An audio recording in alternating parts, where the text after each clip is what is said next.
नमस्कार विद्यार्थियों। कक्षा 10 में आज हम पढ़ने जा रहे हैं प्रश्नावली नंबर 4.2।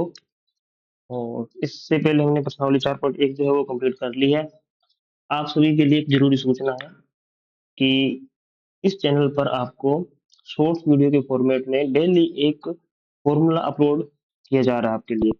तो उस फॉर्मूले का अगर आंसर आपको पता है तो उसका कमेंट बॉक्स में आंसर दीजिए, नहीं तो उस फॉर्मूले का आंसर आप ढूंढिए, बुक से ढूंढिए, चाहे इंटरनेट से देखिए, आप गूगल कीजिए और उस फॉर्मूले को आप याद कीजिए, ताकि रूटीन में आप एक एक दो दो फॉर्मूले आप ऐसे पढ़ते जाओगे तो आपके फॉर्मूले जो है वो अच्छे अच्छे से याद होने लग जाएंगे आपको। और इसके अलावा हर वीडियो के बीच में आपको, जैसे आज की क्लास है, इस क्लास के बीच में आपको एक क्वेश्चन दिया जाएगा जिसका आंसर भी आपको कमेंट में जरूर देना है। तो ये अगर दो टास्क आप डेली पूरे करते हो तो आपकी जो मैथ में जो कमांड है, मैथ मैथ विषय में जो पकड़ है वो आपकी बहुत अच्छी बन जाएगी। और कक्षा 10 में आपके 100/100 नंबर आने के चांसेस है जो और ज्यादा बढ़ जाएंगे। ठीक है, और अपना टारगेट भी यही है कि गणित विषय में ज्यादा से ज्यादा नंबर आए और मोस्ट टारगेट अपना 100 में से 100 नंबर हम प्राप्त करें। तो आज का जो प्रश्न है इसमें पहला प्रश्न, गुणनखंड विधि से निम्न द्विघात समीकरण के मूल ज्ञात कीजिए। देखिए, गुणनखंड विधि, इसका कोई फॉर्मूला तो होता नहीं है। और गुणनखंड विधि हम कक्षा 8 और 9 में पढ़ चुके हैं। ठीक है, कक्षा 8 और 9 में पढ़ चुके हैं। अब कक्षा 10 में भी वो सेम विधि लगानी है आपको। गुणनखंड विधि कैसे काम करती है, क्या कुछ है, अच्छे से देखेंगे डिटेल से क्वेश्चन को। अगर फिर भी आपको समझ ना आए, कुछ बात इसमें मिस हो जाए, तो आप कमेंट में जरूर पूछना उसको। तो देखिए, गुणनखंड विधि से हल करना है। द्विघात समीकरण का मानक रूप आप याद रखिए, क्या होता है, A X square plus B X plus C बराबर 0। ये द्विघात समीकरण का मानक रूप है। और इसमें याद रखने की बात यह है कि एक्स स्क्वायर के साथ जो होता है वो ए होता है, और एक्स के साथ जो होता है वो बी होता है, और अचर पद जो है वो सी होता है। चलिए, आज का क्वेश्चन स्टार्टिंग से पूछ लेते हैं इसे।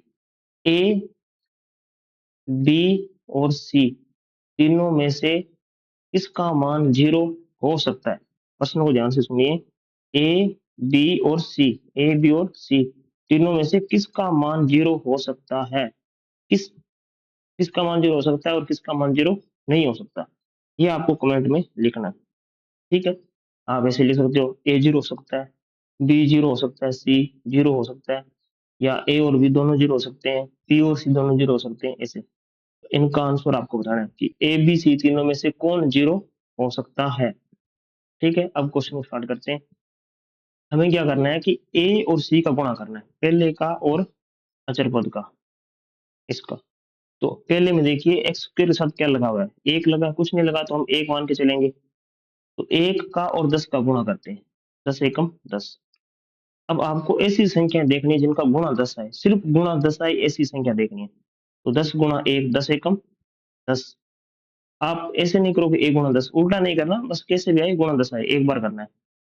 फिर 2 5 10। इसके अलावा कोई और कंडीशन भी 10 की गुणा बनती है तो आप बढ़ा लो, नहीं बन रही तो आप इतना एक बार करके छोड़ दो प्रश्न को। अब प्रश्न पे आओ फिर से। प्रश्न में देखो क्या दिया है, यहाँ पर 3 दिया हुआ है। अब जिन संख्याओं का गुणा कर रहे हो आप, 10 का और 1 का, 2 का और 5 का, जिन संख्याओं का गुणा किया है उनका जोड़ या घटाओ। उन संख्याओं को जोड़ने या घटाने पर ये नंबर बनना चाहिए। ये नंबर, यहाँ पर क्या नंबर आ रहा है, -3।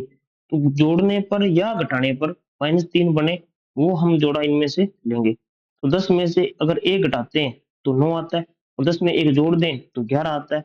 3 तो किसी कंडीशन में नहीं बन रहा, ये तो कैंसिल हो गया। अब ये देखो, 2 और 5, अगर 5 में से 2 घटाएं 3 आता है, और हमें 3 चाहिए। परंतु साइन का भी, निशान का भी ध्यान रखना, माइनस का 3 चाहिए। अगर आप ऐसा करते हो 5 माइनस 2 तो आपको मिलता है 3, सही बात है। परंतु अगर आप 2 माइनस 5 करते हो तो क्या मिलता है आपको? अगर आप 2 माइनस 5 करते हो तो माइनस का 3 मिलता है, और हमें माइनस का ही 3 चाहिए। तो हम 3 की जगह ये लिखेंगे, 2 माइनस 5। और साथ में क्या लगा हुआ है यहाँ पर, 3 के साथ में क्या लगा, एक्स। तो इन दोनों के साथ में भी हम क्या लगाएंगे, एक्स लगाएंगे। बस, प्रश्न यहीं पर खत्म, मान लो आप गुणनखंड हो गए, अब प्रश्न खत्म। तो ये बात आपको अच्छे से समझनी है कि ये हमने कैसे किया। अगर ये ना समझ आए तो फिर से आप कमेंट करके पूछना, और आगे वाले क्वेश्चनों में भी ऐसे ही हम डिटेल से करेंगे पूरा कि ये गुणनखंड कैसे करते हैं। मोस्टली प्रॉब्लम इसी में रहती है कि गुणनखंड हुआ कैसे। अब देखिए आगे, एक्स स्क्वायर का एक्स स्क्वायर आ जाएगा। अब -3 है, अब -3 की जगह हम क्या शिफ्ट कर देंगे, -3 की जगह ये कर देंगे 2 - 5 और इसके साथ में क्या लगेगा, x लगेगा।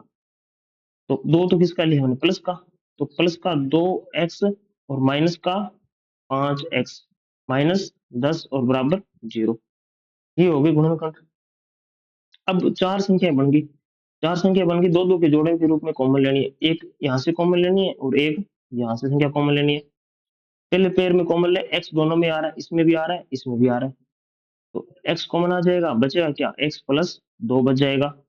और दूसरे जोड़े में देखो आप कि यहाँ पर प्लस का x है, तो यहाँ भी आपको प्लस का x ही रखना है। माइनस का 5x है, तो आप क्या करो, माइनस को कॉमन ले लो और साथ में 5 भी कॉमन ले लो। 5 कॉमन लिया क्योंकि 5 के पहाड़े में 10 आता है इसलिए, और 10 को आप 10 की आप अगर गुणनखंड करो तो क्या आते हैं, 5 गुणा 2, तो 10 में 5 शामिल है, तो ये 5 और ये 5 दोनों में कॉमन आ गया। तो यहाँ क्या बचेगा, x बचेगा, ये माइनस बाहर आएगा तो यहाँ भी आएगा प्लस, और ये 5 बाहर आ गया, पीछे क्या बचा 2, तो x प्लस 2। जब भी आप गुणनखंड विधि लगाते हो तो ये जो कॉमन लेने के बाद में ये सेम बनना चाहिए, x प्लस 2 दोनों में बन रहा है।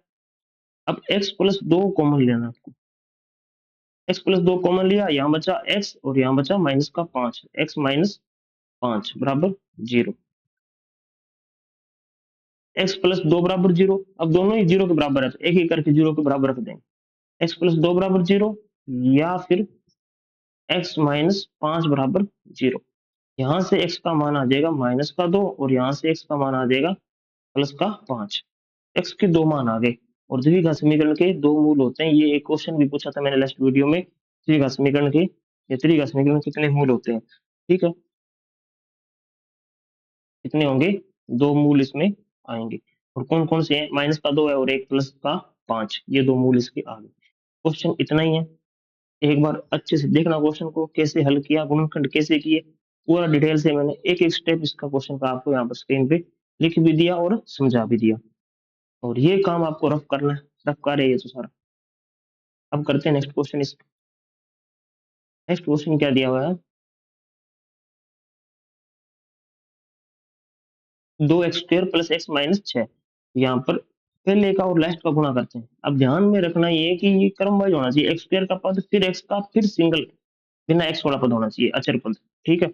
अगर ऐसा नहीं है, इनको आगे पीछे कर देते हैं कई बार, तो उनका गुणा नहीं करना आपको, पहले तो मानक रूप है उसके फॉर्मेट में लिखना है समीकरण को, फिर गुणा करना है। मानक रूप कौन सा था, अभी लिखा था लास्ट क्वेश्चन में, ax² plus bx plus c, ये मानक रूप है इसका।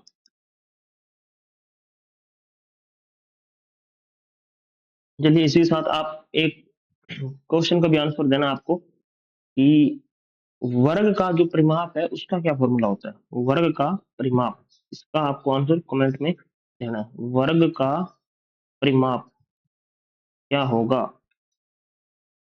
ठीक है, इसका आंसर आपको कमेंट बॉक्स में लिखना है ताकि मुझे पता लगे कि आप कहाँ तक वीडियो देखते हो, है ना।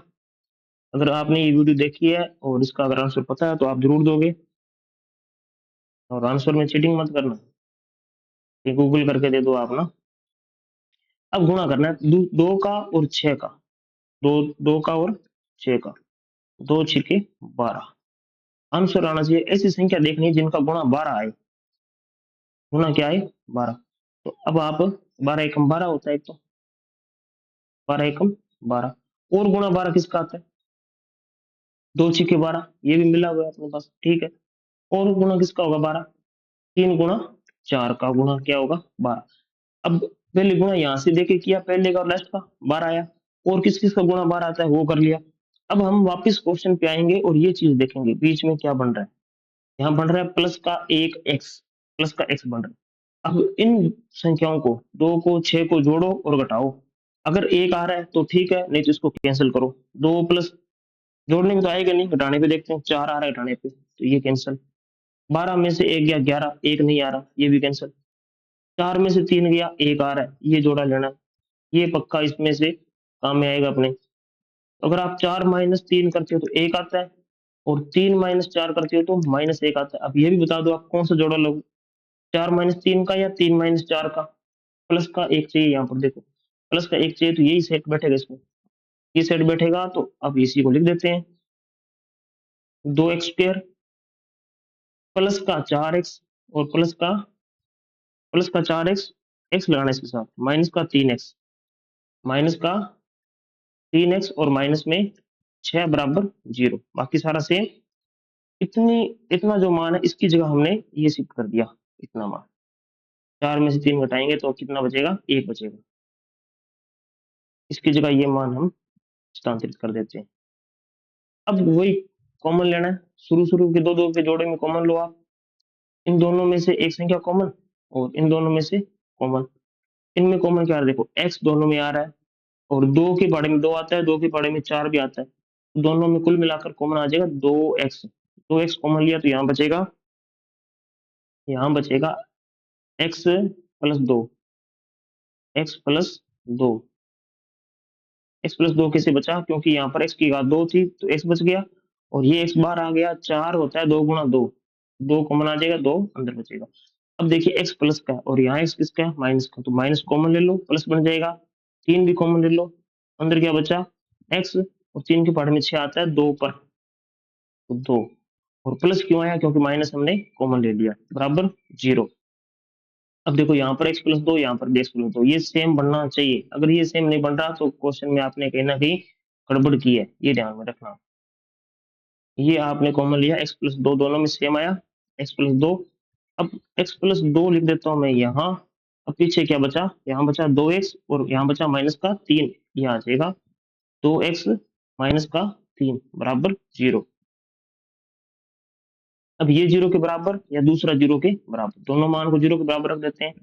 x प्लस 2 बराबर 0, यहाँ से x का मान आ जाएगा -2, और दूसरा है 2x -3 बराबर 0, 2x बराबर 3 और x बराबर आ जाएगा 3/2।